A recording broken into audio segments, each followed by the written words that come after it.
Ka hin muni apanin hin khoa chen khom pi ding bo in ka na ve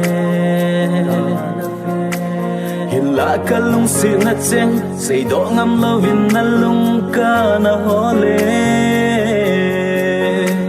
lung se dang na nei he pa lo vin sun tin zan tin nin na kip pa na ding gel na hin kho kan na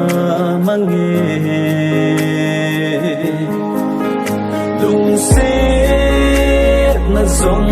na nga kun ka he imuto kite dinga kitip na hui bahita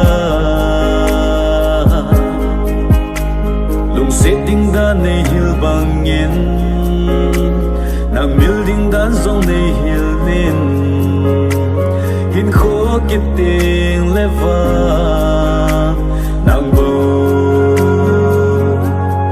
ka hen ding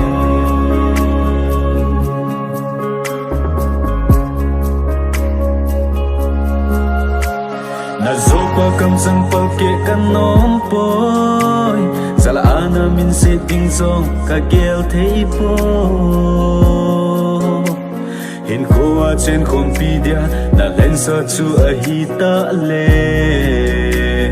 I ding a kap kap na him lung hai selin si mai ta lung se na song na nga kon ka he imuto kite dinga kitip na hui bahita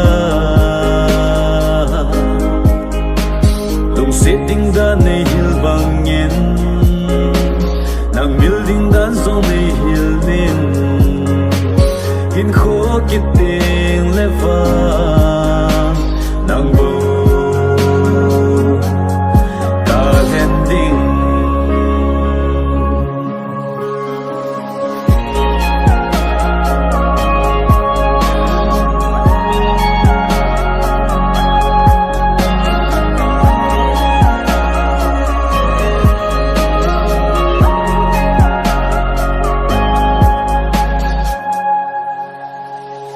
Ilena mo le thang ho ka ven min than lang in lon thi nei chu me nung ko kit thei ding hil le ko kit kan nom ta nge ye bol khom lai ni na tung so ngai le thei sel so mai phat in ni tinin lung min than lang zing nge hin kho kit ting leva